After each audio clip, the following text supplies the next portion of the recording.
Buen día. ¿Cuántos de ustedes tuvieron un paciente con síndrome urémico hemolítico, los que están acá? Bien. ¿Los demás? ¿Personas que demás? ¿Manejar un paciente con síndrome urémico? ¿No? Bueno, así que quizá aproveche un poquito mejor el que tuvo para que relacionar, digamos, correlacionar los antecedentes y bueno. Hoy empezamos con este tema, síndrome urémico hemolítico, y después seguimos con enfermedad renal crónica, así que nos ponemos patines, más que nada hacer hincapié en los aspectos, digamos, conceptuales y eso, ¿sí? Entonces, ¿qué tenemos que saber del síndrome urémico hemolítico? Que es una entidad caracterizada por anemia hemolítica microangiopática. El síndrome urémico hemolítico entra dentro de este síndrome de microangiopatía, ¿sí? Eh, Define el concepto de síndrome urémico hemolítico la plaquetopenia, ¿sí? Y el fallo renal agudo. Plaquetopenia, eh, digamos, menor a 150.000, ¿sí? ¿Se acuerdan los valores normales? Bueno, y el fallo renal agudo. Esto caracteriza el síndrome urémico hemolítico. Los tres, en fin, conceptos. ¿Qué debemos saber? ¿Cómo se manifiesta la E. coli? Que después vamos a ver qué es el agente etiológico, ¿sí? La bacteria. ¿Cómo se manifiesta? Con episodios de diarreas mucosanguinolentas. ¿Cuántos gérmenes se necesitan? Y entre 3 y 9 bacilos por gramo de materia fecal. ¿Cómo la buscamos? Mediante el coprocultivo, que esto tienen que saber. ¿Cuándo la buscamos? Dentro de la primera y tercera semana del inicio de los síntomas. Ahora vamos a explayarnos un poquito mejor. ¿Y hasta cuándo debemos buscarla? Hasta tener dos coprocultivos negativos, que suele ser 15 días más o menos. Bien. Entonces, síndrome urémico hemolítico, ahí tenemos la figura del paciente, nuestro paciente pediátrico, y abarca todo, ¿eh? Hay un compromiso multiorgánico, lo que ustedes se imaginen. Eh, Principalmente riñón, que después nos playamos en eso, pero a nivel neurológico, intestinal, cardiológico, pancreático, hematológico, etcétera, etcétera, etcétera, ¿sí? Es muy importante porque es de notificación obligatoria. Acá en el Hospital Juan Pablo, en el servicio de nefro, funciona la unidad Centinela, así donde cual tenemos que hacer las notificaciones. La unidad Centinela, que vamos a hablar de qué se trata, que es a nivel, digamos, provincial y a nivel nacional. Su notificación es obligatoria del síndrome urémico hemolítico desde abril del 2000, ¿sí? Y bueno, como le digo, acá funciona la unidad Centinela en nefrología. Una breve historia de esta patología. Empiezan a aparecer los primeros 4 casos en el año 1955. En realidad había antes seguramente, pero se empieza a describir. A alguien le interesa, a este doctor, y empieza a describir esto y a estudiarlo. En 1957, Aviv habla ya de alteraciones histológicas que causa el síndrome urémico hemolítico. En el 1964, este médico argentino, Gian Antonio, reporta 58 casos eh, y como se sabe más y se actúa mejor, digamos, se ve el descenso de la mortalidad de un 58 al 5%, porque después vamos a ver cómo se evita, cómo se previene, ¿sí? Y en este caso acá está relacionado lo que estoy diciendo con la implementación de un tratamiento de la diálisis peritoneal. En 1982, Carmali habla del papel categórico de la Escherichia coli, de la verotoxina, en la producción de la enfermedad, sobre todo la enterohemorrágica. Podemos ver que hay diferentes tipos está la enteroinvasiva, bueno, hay como 5 tipos, digamos, pero la que nos interesa es la enterohemorrágica. La epidemiología. En Argentina se dan de 7 a 10 veces mayores que en la zona de mayor riesgo, con 500 pacientes nuevos al año. La edad que afecta de 1 a 5 años y hay un 5% menores de 6 meses. El agente etiológico, la bacteria E. coli, Escherichia coli, la O157H7 biotipo C, que es la productora de la verotoxina. Esta es la más frecuente en nuestro país. La incidencia es estacional en los meses cálidos, picos en verano por consumo de carnes poco cocidas, agua contaminada, leche no pasteurizada, frutas y verduras. Y también hay un mecanismo de transmisión de persona a persona. Ahí tenemos el esquema, digamos, de la E. coli, de la bacteria. involucrada, ¿sí? Con sus diferentes partes anatómicas. Bueno, acá van a ver en esta imagen el síndrome urémico hemolítico, cómo está en relación con, digamos, la ingesta, digamos, ¿sí? Hay campaña de prevención en todos los años, el 19 de agosto se considera el Día de la Lucha contra el Síndrome Urémico Hemolítico y en el cual hay muchas campañas orientadas, digamos, a prevenir, ¿ves? El contagio de esta, pero no es el contagio, sino la adquisición de esta enfermedad que tiene que ver con el consumo de los alimentos mayormente, ¿sí? La clasificación del síndrome urémico hemolítico lo podemos clasificar en dos grandes, digamos, en el mayor por ciento, de 90% de los casos, el típico, diarrea positiva, ¿sabes? De diarrea positiva, que es endemo epidémico. Y también hay una forma que es diarrea negativa o atípico, que son los casos más esporádicos. Pero hoy vamos a hablar sobre el primer punto acá, el típico. Eh, Acá hablando también con respecto a las causas, digamos, puede estar inducido por infecciones, como dijimos, la Escherichia coli, Shigella tipo 1, también hay otras formas, Citrobacter, Staphylococcus pneumoniae, HIV. También hay digamos, una causa dado por desórdenes de la regulación del complemento, sobre todo están las formas del síndrome urémico hemolítico atípico, ¿sí? O sea, causas genéticas o adquiridas, deficiencia del ADAMS 13, defecto congénito del metabolismo de cobalamina, drogas, y ciertas drogas que pueden causar cuadros, síndrome urémico hemolítico, hay también de causas desconocidas, genético y familiar. Con respecto a la fisiopatología, acá este cuadro se centra, para hablar en el caso de las D positivo, diarrea positiva, bueno, la presencia de la E. coli, los microorganismos que van a colonizar el intestino, o sea, por vía oral, aquellos, que es la característica acá de estas bacterias que son resistentes al pH del ácido del estómago. Entonces, pasan hasta el colon, el intestino, ¿no es cierto?, grueso. Ahí se adhieren a la mucosa cólica, ¿sí? Se multiplican y lesionan las microvellosidades, ¿sí? Y cómo qué síntomas se manifiesta a esta altura, digamos, de la, de la infección, digamos, por diarrea, ¿sí? Y como hablamos de lesión también del intestino, puede haber diarrea sanguinolenta, que es una de las características importantes, diarreas con sangre. Eh, a este nivel, entonces, daña tejidos vecinos e invaden a la circulación sistémica, ¿sí? Esa, las toxinas, mediante las toxinas se ligan ya una vez que estén en la sangre, las toxinas se ligan a los receptores endoteliales de los capilares, sobre todo glomerulares y otros órganos, como hablamos, pero la característica de estos capilares glomerulares es que tienen una serie de receptores específicos, ¿sí? Que ahora vamos a ver cuáles son. Evoluciona tumefacción celular, liberación de estas sustancias y otros compuestos celulares que van a llevar a la agregación plaquetaria y a la trombosis de la microcirculación. Tiene que saber.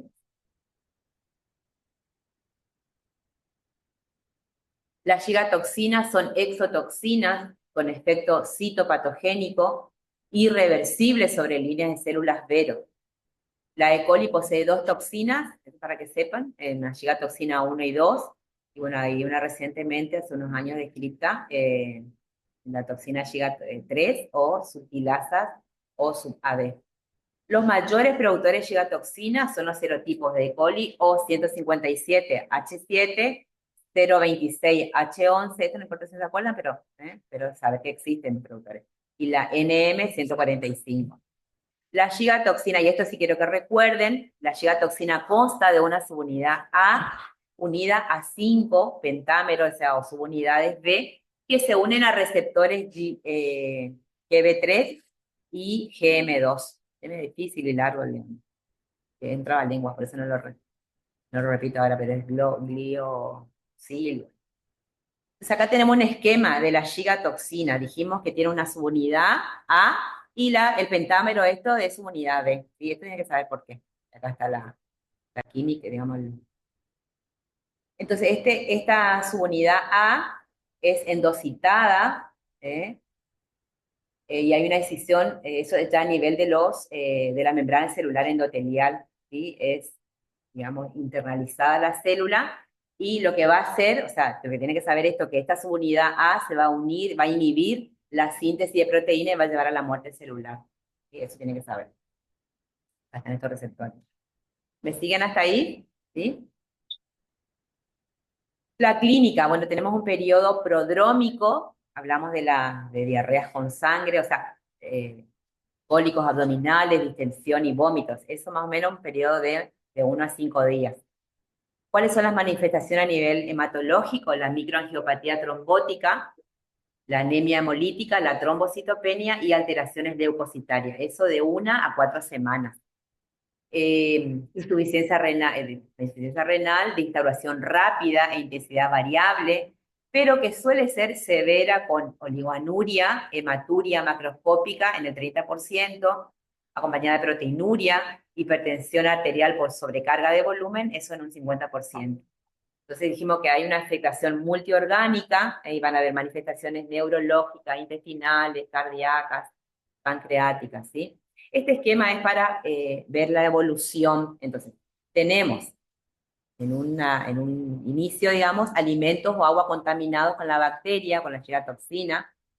Este periodo, dijimos, de los primeros 3 días, se manifiesta con diarrea acuosa, diarrea sanguinolenta, dolor abdominal, fiebre, vómitos. Y a partir del tercer día, o casi un poquito más de la primera semana, los 10 días, ¿qué puede pasar? Que un 90, porque sea, justamente las gastroenteritis y las diarreas son patologías que afectan muy frecuentemente a nuestro grupo de pacientes, ¿no es cierto? Pero acá tienen que saber que un 90%, nosotros hacemos el seguimiento, damos las pautas de alarma, un 90% puede resolver espontáneamente, ¿sí? Pero guarda con este 10% que sí puede desarrollar síndrome urémico hemolítico. ¿Qué puede pasar? Podemos encontrar anemia hemolítica. Es el típico bebé sano que la mamá te dice, doctora, se puso pálido de un día para otro, ¿sí? O sea, mi bebé es sano, no tiene ningún tipo de antecedente, nada. Empezó con la diarrea, empezó con estos cuadros, y te dice que se pone blanco como papel. Entonces, el mismo padre, madre te viene diciendo eso. Entonces, ahí ya tenemos que alertar, digamos, y por los antecedentes, ¿no es cierto? El paciente que empezó con vómitos, diarreas, ver la evolución, darle las pautas de alarma. Entonces, dijimos que un 10% de ese grupo de pacientes puede desarrollar, puede evolucionar a un síndrome urémico hemolítico, y bueno, eso vamos a buscar después con los antecedentes y laboratorio, anemia hemolítica, trombocitopenias, microangiopatía trombótica.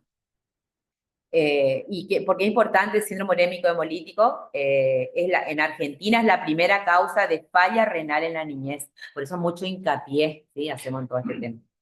Entonces, paciente con insuficiencia renal aguda, que debute con eso, busquemos, sospechemos síndrome urémico hemolítico y vayamos a buscar, digamos, eso. Y porque también es importante porque al haber ese compromiso mayormente renal, después vemos cómo queda, con qué neutronas remanentes quedan o con qué porcentaje, y seguramente va a llevar a una enfermedad renal crónica. Entonces, el síndrome urémico hemolítico es la segunda causa de trasplante de enfermedad renal crónica y trasplante en Argentina. Bueno, para mencionarla, entonces, en el caso que sea diarrea negativa, bueno, puede estar esta entidad, digamos, dada por el síndrome Streptococcus pneumoniae. Acá, para hacer el diagnóstico diferencial, acá va a haber afectación del estado general por infección invasiva, sobre todo se puede afectar a menores de 2 años, es más grave y con más complicaciones extrarrenales que el síndrome urémico diarrea positiva. Acá tenemos test de CUMS positivo y bueno, por ahí hace unas recomendaciones de no transfundir, si requiere transfusión, realizar glóbulos rojos lavados.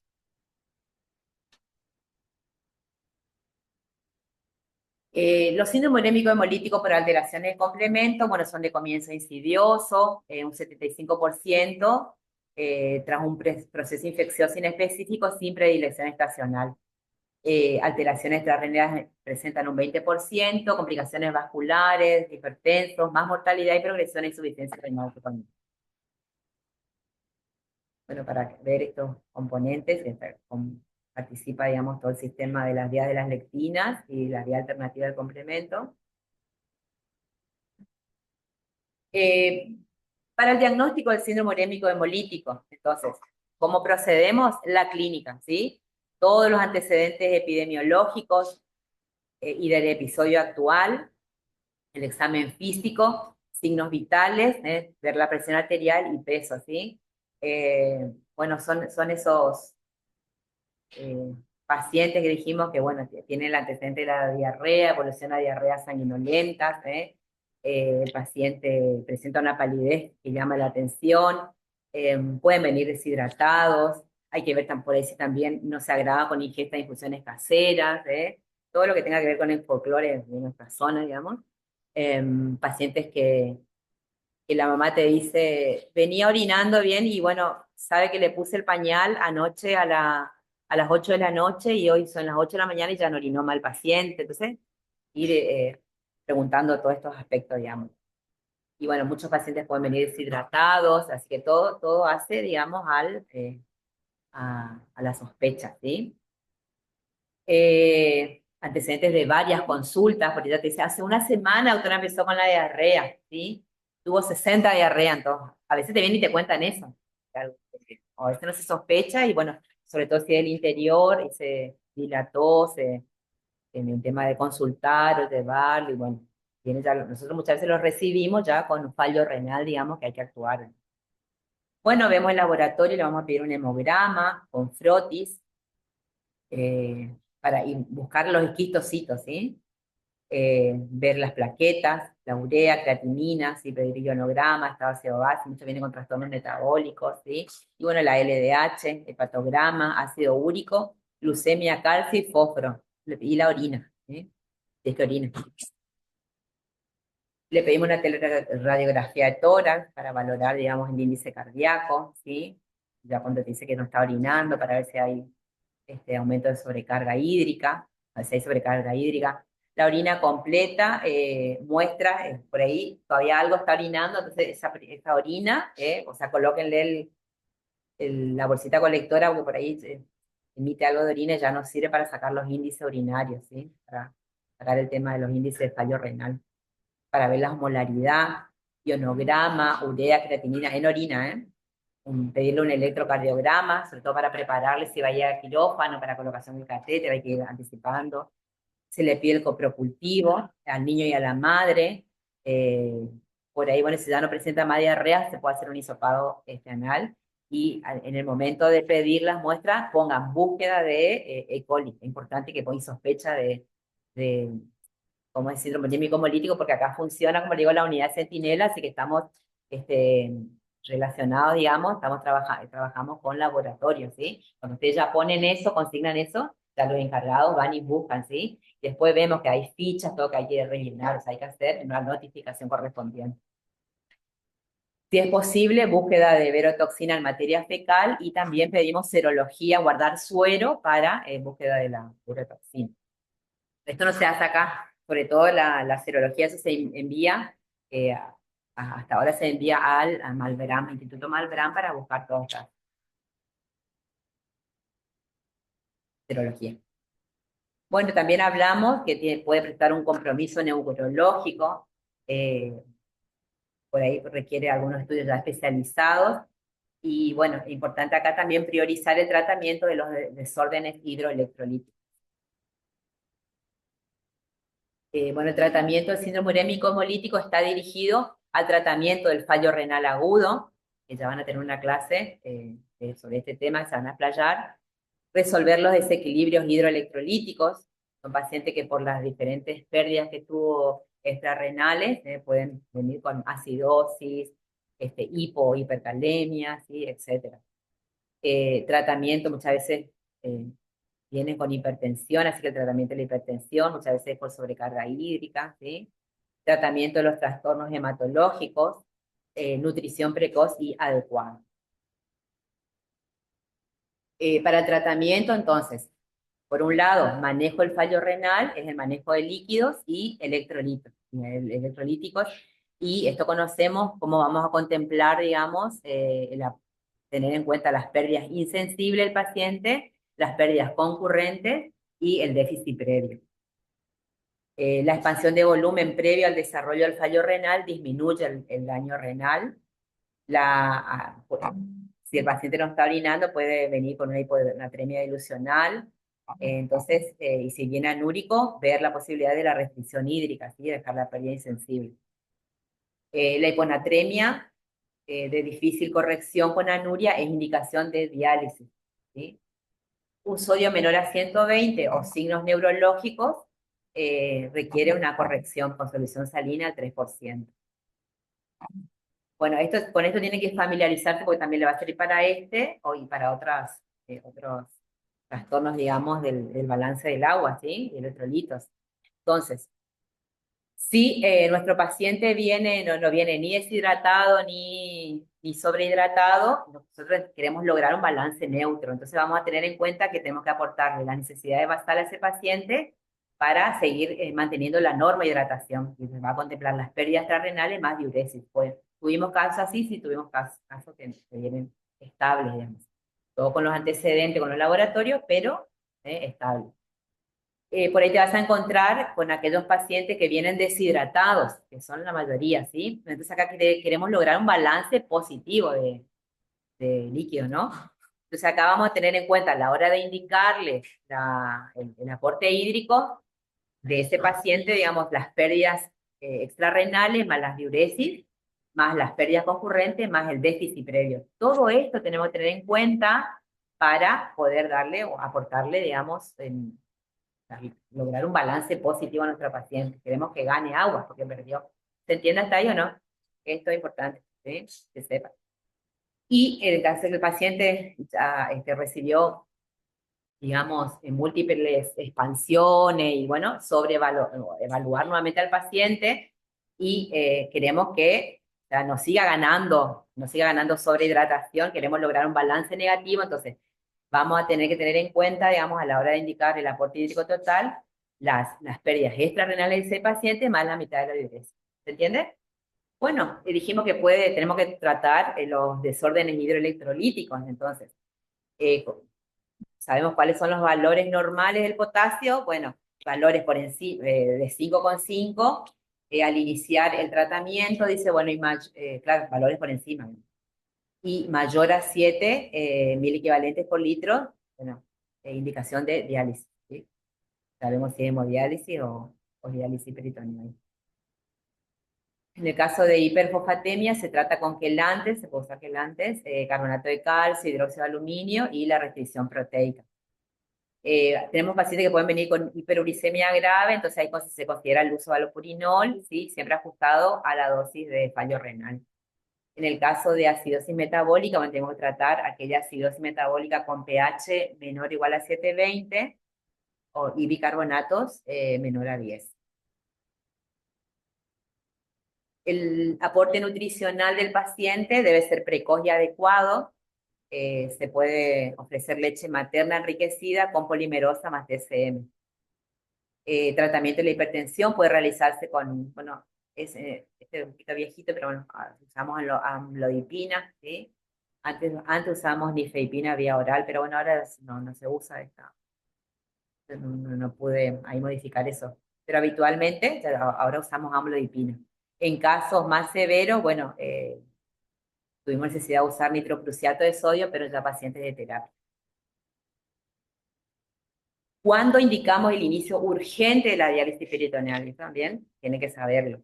Aquel paciente anúrico, después ya eso van a ver bien ahora en insuficiencia renal aguda, pero aquel paciente anúrico por más de 12 horas, y sobre todo mayor a 24 horas, con hipercalemia grave, acidosis metabólica grave, o sea, son refractarios ya las correcciones, no mejoran, hiponatremia sintomática con anuria, insuficiencia cardíaca o edema agudo de pulmón por hipervolemia y el compromiso neurológico, diálisis peritoneal, ¿sí?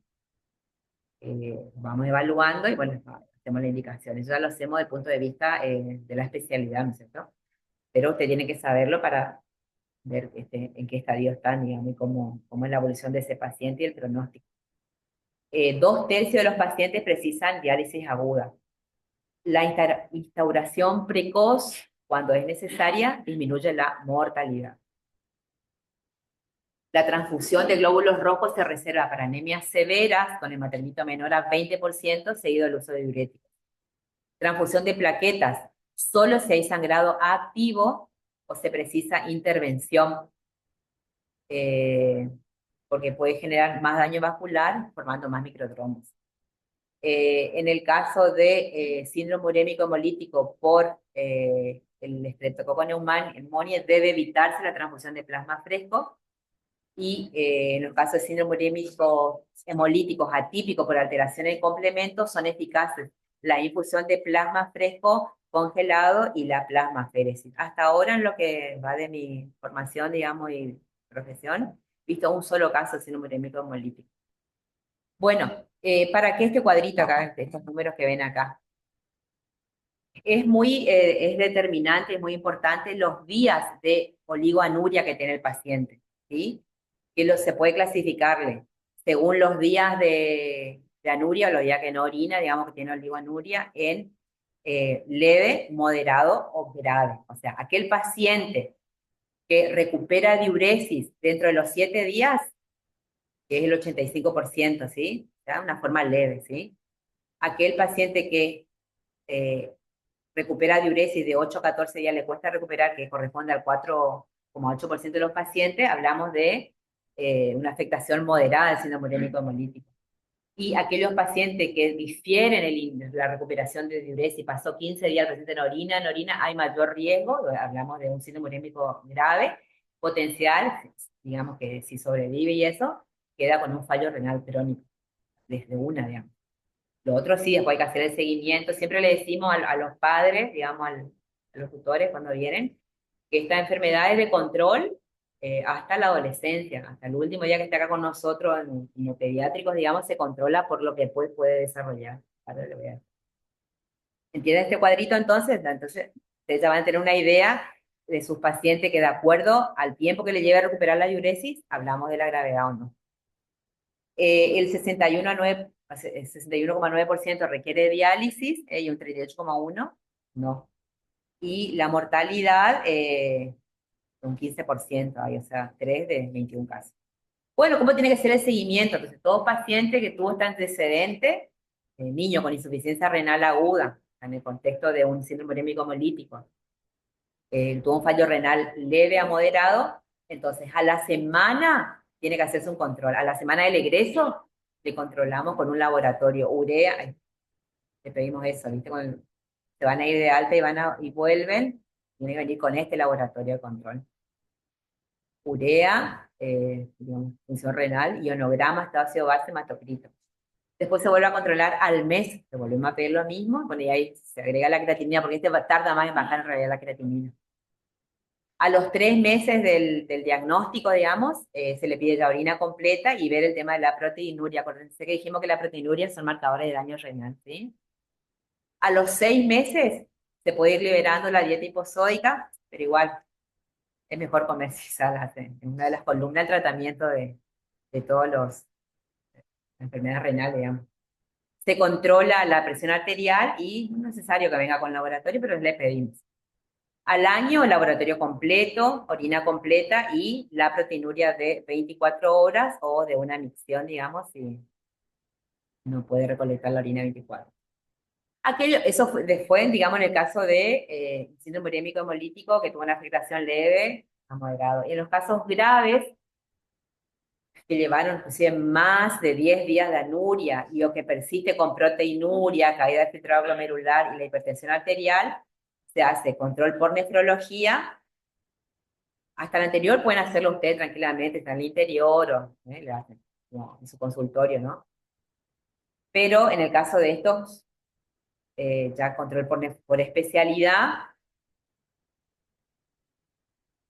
hasta la adolescencia, como les dije, control de presión arterial al menos 2 veces al año, una vez al año la proteinuria 24 horas y orina completa.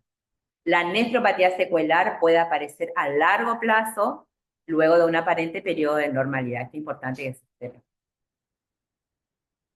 Como les contaba, acá en el servicio de nefrología y diálisis funciona la unidad de vigilancia epidemiológica del síndrome urémico hemolítico, ¿sí? ¿Qué son las unidades centinelas? Son sistemas especiales o intensificados de vigilancia epidemiológica, desarrollados como respuesta a programas de control específicos. Están destinados a obtener información de alta calidad. Para su selección no se considera un área geográfica, sino un centro de salud. Y bueno, ¿cuál es la experiencia? Esto en realidad es un poquito viejito, pero es la experiencia que se tiene acá en el servicio. Bueno, se puede terminar de que mayormente afecta a mujeres, 52,4%, que a varones 47,6%. La edad media en meses, un rango de 3 a 110 meses. La estación del año que más se vieron casos en verano, ¿sí? Como coincide con la bibliografía. Y en menores casos en invierno, ¿sí? Le sigue primavera, bueno, y otoño. Eso es en nuestros, digamos, estudios. Un 81% presentó diarreas, ¿sí? Un 19% no. Un 42,9% se puede terminar, digamos, la bacteria, contra un 57,1% que no se pudo terminar si estaba E. coli no involucrada. Y hay un porcentaje de 81% que indicaron no antibióticos, otro tipo de medicamentos. Lo ideal sería no indicar antibióticos, porque genera más destrucción de la bacteria y más liberación de toxinas, digamos. Entonces, ¿cómo evitar? Y acá le puse, para que recuerden la fecha, el 19 de agosto de todos los años, es el Día Mundial de la Lucha contra el Síndrome Urémico Hemolítico, que es para concientizar.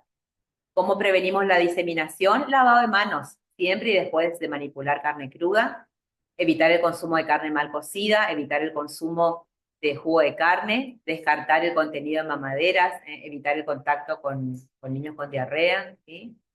Así que es una bastante preocupación de salud pública, ¿sí? Y el tema de bromatología por el tema que está en relación con el consumo de los alimentos, ¿sí? O todo aquel producto que corte la cadena de frío. Entonces siempre le decimos, eh, ¿viste? Sospéchenle a esas ofertas de yogures o leche o lácteo, que le dicen lleve 2 por 1, 3 por 1. Bueno, a eso es confiable porque probablemente le hayan cortado la cadena de frío, la contaminación cruzada, ¿sí? Los lácteos, los fiambres, ¿tá? Hay que hacer prevención, que es lo más importante. Bueno, gracias por su atención. Esto es síndrome anémico melítico.